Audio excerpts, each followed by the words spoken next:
Olá, eu sou o Guzit, gerente de relações com investidores da Tupy, e no episódio de hoje do Tupy 3 Comenta, nós falaremos sobre o resultado da companhia no primeiro trimestre. Para isso, eu recebo hoje o Gueitiro Genso, nosso vice-presidente de estratégia e novos negócios. Ele também é o DRI da companhia e também está como CEO interino, e o Rodrigo Périco, que é o nosso CFO, que já esteve aqui conosco antes. Então, obrigado pela presença de vocês. Obrigado. E de uma maneira geral, como que vocês avaliam o resultado do primeiro trimestre? Bem, Hugo, primeiro, obrigado pelo convite aqui. Na verdade, é um trimestre que foi marcado, Hugo, pela, acima de tudo, execução da nossa estratégia, né? E a gente tem uma estratégia muito bem definida para o nosso negócio principal, que é componente estrutural, uma estratégia 26-30. E esse trimestre é um trimestre de execução e a gente já começa a ter capturas dessas alavancas que a gente vem falando com o mercado, que são muito importantes para o nosso negócio, né? São 3 alavancas. A primeira delas é trabalho muito forte de redução de capacidade estrutural, né? Algo que já faz parte da nossa estratégia desde as aquisições. Então isso é muito importante na captura. A segunda alavanca é a eficiência operacional das nossas plantas. Isso também leva a um resultado melhor para a companhia. E a terceira alavanca, que também é o conjunto, né, da estratégia pós-M&A, que é o ramp-up de novos produtos, né? Produtos com margens maiores, que foram negociados a partir do nosso aumento de capacidade de negociação com nossos clientes. E foi um trimestre que a gente deu passos significativos nesse sentido dessas alavancas, né? O primeiro deles é o processo de otimização de footprint das nossas plantas, e com realocação de produtos, vocação, eficiência operacional de cada planta. Esse projeto, né, que a gente estima buscar 100 milhões durante o ano de 2026, no primeiro trimestre a gente capturou 22 milhões, né, que já estão refletidos no nosso DRE, e o projeto está adiantado, inclusive, ao cronograma inicial, e a gente está muito otimista dessa entrega ao longo do ano. O segundo são os novos contratos, né?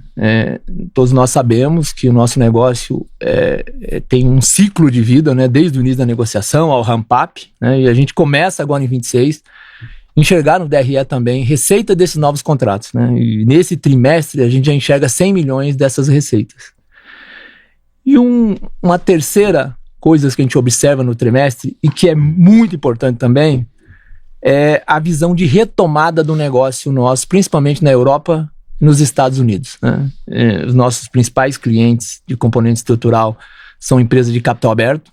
Todas já divulgaram o seu resultado do primeiro trimestre de 2026, e a gente já percebe, né, ou através dos seus guidances, ou através de informações dos releases, que confirma, né, que existe realmente, de fato, esse movimento de crescimento da demanda no segundo semestre. Isso é muito relevante para nós. Um dos clientes até relatou que as entregas devem acelerar entre 12% e 15% no segundo semestre. Então, a gente tem enxergado também que o mercado norte-americano, os pedidos de caminhões, um outro cliente nosso relatou no seu release, que tem subindo 80% em relação ao primeiro trimestre de 2026. Então, esse movimento já reflete na nossa carteira, que aponta já volumes maiores do que a gente imaginava no início do ano. Então, a gente está bastante otimista em relação ao mercado e à execução dos nossos projetos estratégicos. Bom, vamos lá, do lado financeiro, obrigado pelo convite, Hugo. Eu acho que é um pouco o que o Gueitiro comentou, né? A estratégia, a execução está em place. O primeiro trimestre, ele foi bom, as margens foram maiores que o quarto tri de 2025, principalmente porque nós tivemos um aumento do volume de vendas, e também uma melhora nos indicadores operacionais e de qualidade, tá? Claro, ainda estamos abaixo do primeiro trimestre de 2025. Mas acho que é importante enfatizar aqui que é o seguinte, né? Nós tivemos uma melhora significativa no nosso capital de giro, ou seja, nós reduzimos o ciclo de conversão de caixa da companhia em aproximadamente 15 dias, tá?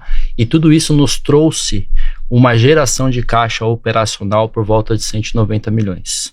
Então, assim, essa figura, o que nos mostra? Nos mostra que, de fato, a nossa rampa de crescimento ela está sendo executada, muito bem executada, e a gente vai atingir os níveis que a gente aguarda no segundo semestre de 2026. Não, legal. E, Rodrigo, o indicador que o mercado olha muito de perto é a alavancagem, né? O indicador que ele até subiu Agora a alavancagem que a gente mede pela relação do dívida líquida pelo EBITDA dos últimos 12 meses, ela atingiu 4 vezes agora no primeiro trimestre. Quais são os fatores que impactaram aí esse indicador? Não, vamos lá. Acho que a gente tem comentado bastante isso nas conferências, nos calls, de fato, mas acho que vale reforçar também, né? O nosso índice de alavancagem, ele subiu, tá? Mas ele não está associado à liquidez da companhia. Hoje nós temos um caixa bastante robusto e sim, a associação está feita pela inclusão de trimestres com menores volumes de venda no EBITDA calculado dos últimos 12 meses, tá? Vale dizer, nós não temos nenhuma pressão de refinanciamento, tá? As nossas torres estão longas, de 2029 para cima, e também um custo muito baixo. E o que eu acabei de comentar, a geração de caixa operacional, ela reforça essa direção. Ela foi maior que aquela de 2025, o primeiro TRI, por volta de 20%, e no quarto TRI de 2025, 7%. E outro indicador que o mercado também ele olha e questiona muita gente, né, enfim, para tentar entender os efeitos, é o nosso EBITDA. Se a gente olhar aqui o EBITDA em termos absolutos, ele teve uma queda em relação ao ano anterior também. E olhando para a margem, sim, nós tivemos uma melhora, né, em relação ao quarto trimestre, que é um bom indicador, mas também veio um número de cerca de 4%, 4,3%, que ele foi abaixo do primeiro trimestre de 2025 e também abaixo dos níveis históricos aqui. Então, quanto que o volume explica isso? Bom, vamos lá. O volume, na verdade, ele é dado pelo mercado, né? A companhia tem muito pouco controle sobre, né? Nós somos setor de fundição, né? A alavancagem operacional é alta, ou seja, nós temos custos e ativos fixos altos. Então, um pouco daquilo, menor volume de vendas, menor volume de produção, uma dificuldade na diluição de custos, né? Então, para você ter uma ideia, essas duas contas, né, que vem do volume de vendas e do volume de produção, nos atingiu em 90 milhões aproximadamente. Ou seja, se a gente fizer uma comparação com o primeiro TRI, se os indicadores fossem os mesmos, nós teríamos dobrado o EBITDA agora no primeiro TRI de 2026, tá? Outra variável bastante importante é o câmbio, ou seja, né, o dólar contra o real e o peso mexicano. Essa conta foi por volta de 100 milhões, ou seja, somando as três variáveis, volume de vendas, produção e câmbio, a gente está falando de 190 milhões mais ou menos de diferença entre os TRIs, tá? E evidente, né, nós tivemos algumas contrapartidas favoráveis também, nós conseguimos de fato mitigar 50 milhões aproximadamente, trabalhando em redução de custo, despesa, melhores mix e preços. Tá. E sobre margens, o que a gente pode esperar para frente para os próximos trimestres? A companhia não costuma dar o guidance, tá? Mas enxerga um crescimento de mercado bastante significativo. Então, primeiro, volume de vendas, né? Nós teremos volumes de vendas melhores, né? Isso está dado, como o Gueitiro comentou, né, no guidance dos nossos clientes. Nós temos novos negócios, novos contratos que já foram investidos, já estão entregando resultado, ou seja, a gente cresce mais que o mercado, tá? E por fim, assim, nós temos os projetos de redução de capacidade, melhora de eficiência, tá? Os dois projetos também que nos ajudam a fazer essa rampa no segundo semestre. Então, acho que resumindo, nós vamos ter uma companhia com volumes melhores, muito mais eficiente, mais enxuta. Naturalmente, o EBITDA virá no segundo semestre e o processo de desalavancagem naturalmente acontece até o final do ano. Ou seja, um efeito positivo tanto na alavancagem operacional, pela retomada de volumes, diluição de custo fixo, como também desalavancagem financeira. De fato. E, Gueitiro, como é que você vê o desempenho da MWM, dessas BUs aí, ao longo do primeiro trimestre? Então, Hugo, na verdade, assim, a cada trimestre, a gente tem percebido que a MWM está ganhando mais relevância no todo da Tupy, né? Então, assim, nesse trimestre a gente já enxerga que a MWM, né, as 3 unidades lá aqui de Santo Amaro, já responde por 25% do nosso faturamento. E isso é muito importante porque, na verdade, a tese da aquisição foi que a MWM pudesse ajudar a gente na estratégia de diversificar, né, e de permitir que a companhia pudesse estar em setores anticíclicos e que pudesse ter essa resiliência de momentos conjunturais que, porventura, componente estrutural possa passar. Esse esse trimestre, a gente percebe que o crescimento da receita foi de 8%, principalmente vindo da nossa unidade de montagem de motores, né, o contrato de manufatura. São serviços, né, de valor agregado, de montagem de motores, e que vem ao longo do tempo contribuindo por esse crescimento do negócio. E exatamente nessa unidade é a nossa tese de complementar a função, né, que a gente já tinha de produzir os blocos cabeçotes, de usinar, e agora a gente entrega também ao nosso cliente o motor montado. Então, a gente tem visto um crescimento muito importante nessa unidade. A segunda unidade, que é o segmento de reposição, a gente percebeu no trimestre uma queda de 4%. Mas mesmo, né, com o fator conjuntural, né, do primeiro trimestre, o setor está passando por dificuldades, principalmente no Brasil, né, com estoques das distribuidoras, a gente caiu menos que o mercado, né? E o fator mais positivo ainda nessa unidade, que nós temos uma estratégia, né, que você conhece bem, os nossos investidores também, que é a linha Master Partner, que é a linha de motores que não MWM. E nessa linha a gente cresceu 7%. Mesmo com o mercado em queda, a gente cresceu 7%. Então essa é uma unidade que a gente também tem percebido ao longo do tempo se tornando importante no todo do negócio. E a terceira unidade é a unidade de energia e descarbonização. Essa unidade cresceu 5%. E nessa unidade o que a gente percebe, e pegando aqui a recente participação nossa na AgriShow 2026, é que ela é uma fonte muito importante de crescimento ao longo dos próximos trimestres e semestres, porque elas têm se especializado em desenvolver motores a biometano e a etanol, e a gente tem percebido que cada vez mais os clientes, as OEMs, têm buscado esse serviço, né? E isso torna uma companhia uma avenida enorme de crescimento, porque a gente consegue entregar opções de localização de motor, opção de distribuição de peças, de aplicação desses motores, de engenharia completa aqui no Brasil. Isso faz com que tenha uma avenida muito importante de crescimento ao longo do semestre. Tá, e saindo um pouco agora do resultado, mais recentemente a companhia anunciou um novo CEO, né, que assume a cadeira agora dia 1º de junho. O que você pode comentar, Gueitiro, de como foi esse processo de sucessão e a expectativa também para essa nova gestão? Né? Então, como a gente comunicou ao mercado, esse é um processo que foi conduzido pelo Conselho de Administração, né? Um processo que teve apoio de uma consultoria internacional, ele foi concluído e a gente teve a felicidade aí de anunciar o nosso CEO Haro, tem mais de 35 anos de experiência em indústria, especialmente no setor automotivo, e eu não tenho dúvida nenhuma que ele vai contribuir muito, né, para a continuidade da execução da nossa estratégia 2630. E ninguém melhor do que o Haro para vir aqui falar sobre, enfim, as suas expectativas e sobre a experiência também. E ele será o nosso próximo convidado aqui do Tupi 3 Comenta. Obrigado vocês, né, o Gueitiro e o Rodrigo, pela presença. E agora, para continuar falando sobre o primeiro trimestre, eu convido o Ricardo Fioramonte, nosso vice-presidente da Unidade de Negócios e Componentes Estruturais, e o Luciano Boico, vice-presidente de Operações.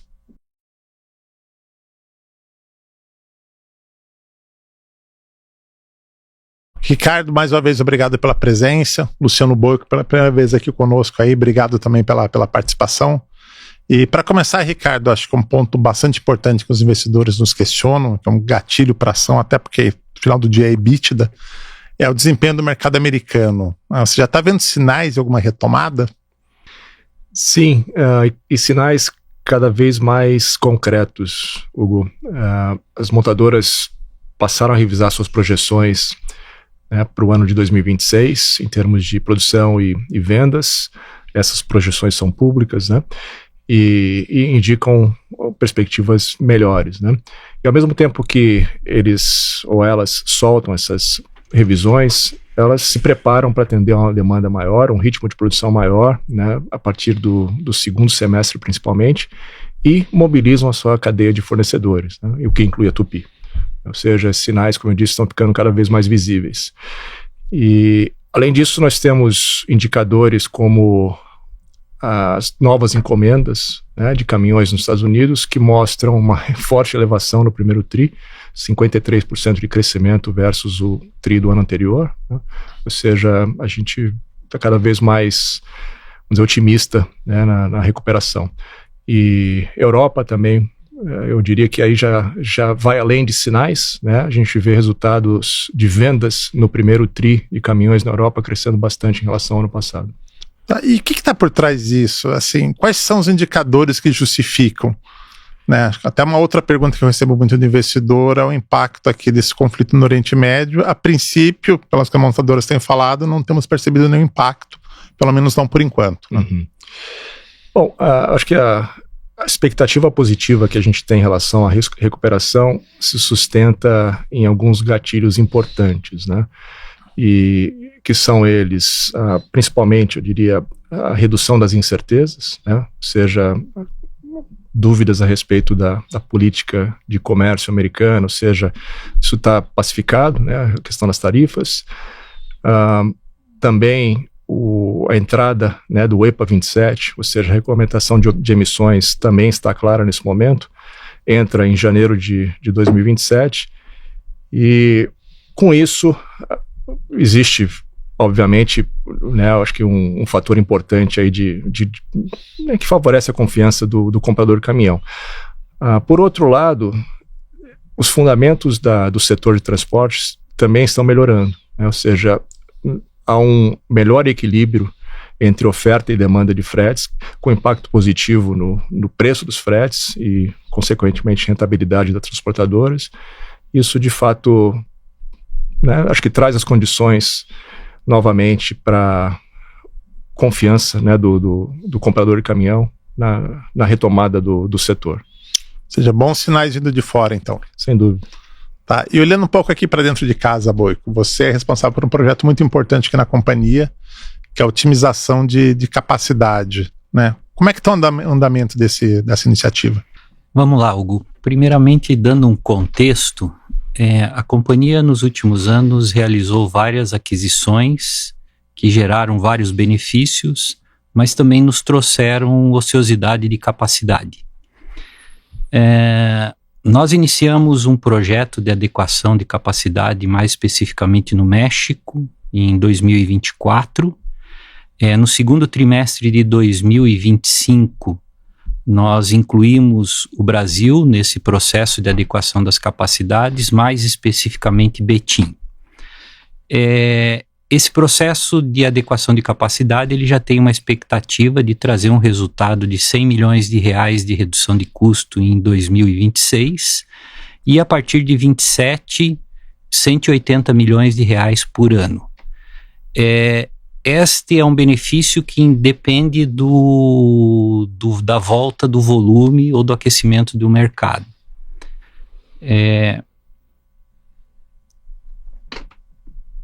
Nesse momento, nós estamos seguindo rigorosamente o plano que foi estabelecido. Até nós estamos um pouco à frente. Já no primeiro trimestre de 2026, nós capturamos R$22 milhões e o cronograma segue sendo seguido e a gente vai realizar os R$100 milhões já em 2026. Muito bacana. Agora até, enfim, você comentou que foi um projeto que ele iniciou em 2025, né? Foi abril de 2025, na verdade. Então a gente está falando de quase um ano de projeto. E essa é uma pergunta que o investidor nos faz muito aqui. Quão complexo é fazer isso daqui, né? Dado que o projeto está levando um ano, assim, não é simplesmente tirar a peça de um lugar e levar para outro, pelo que... Isso é uma boa pergunta e realmente é um processo longo e complexo. É um processo que envolve, além da nossa engenharia, a nossa manufatura, fornecedores e os nossos clientes. Esse é um processo que basicamente ele é dividido em 3 fases. A primeira fase é uma fase de engenharia e construção ou adaptação dos ferramentais. Nós temos que investir para cada ferramental em torno de 900 horas de trabalho em projeto e construção e usinagem dos ferramentais. Numa segunda fase, isso equivale mais ou menos a 3 ou 4 meses de processo. Numa segunda fase, após os ferramentais estarem já engenheirados e construídos, nós começamos uma fase de adaptação, testes dos produtos e do processo. E isso finaliza na produção de amostras. Essa fase nós temos que investir em torno de 2 meses para realizar esses ajustes e adaptações e construções das amostras que serão enviadas aos nossos clientes. E uma terceira fase é a fase onde nós submetemos as amostras aos clientes. Essas amostras passam por testes rigorosos.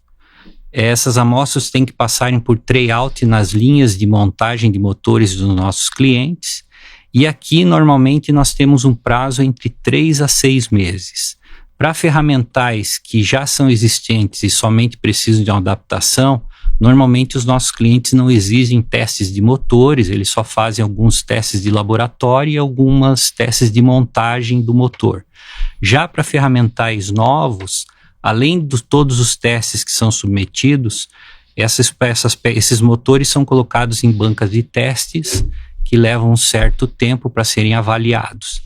Então, uma troca de produto entre linhas ou entre fábricas tem um prazo estimado mais ou menos em torno de 1 ano para ocorrer.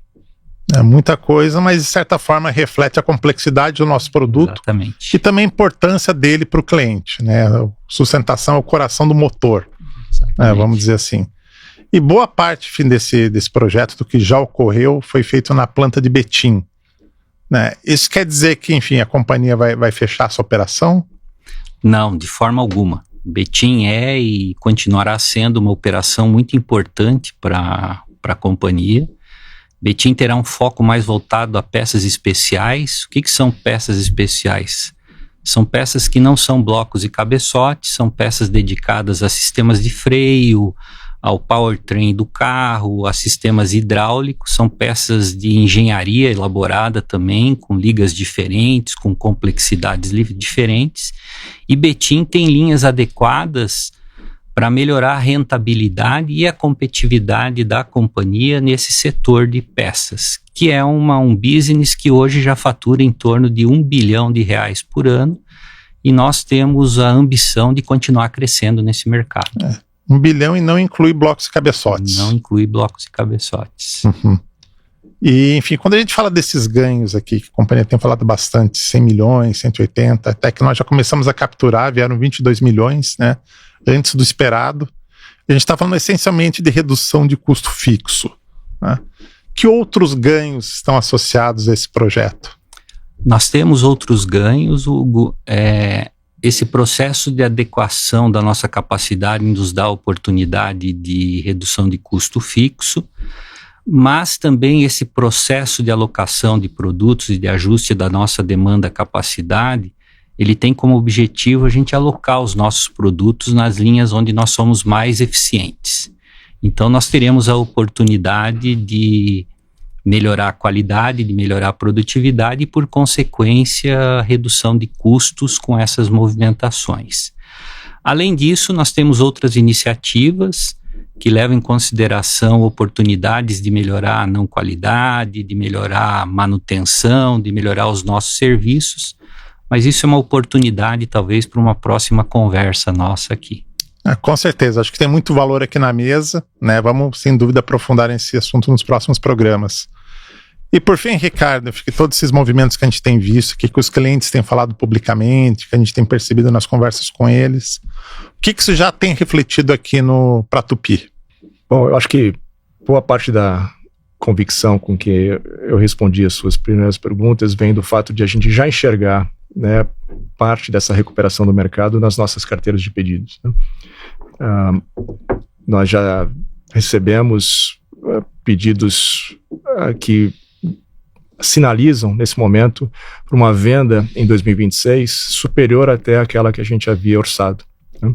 Esse reflexo de tudo que a gente comentou de recuperação do mercado, principalmente nos Estados Unidos, né, em veículos comerciais. Os demais segmentos seguem bastante robustos e contribuem, né, para esse desempenho que a gente espera bastante positivo, né? Agora, não é só daí, né, que vem o crescimento esperado para esse ano, né?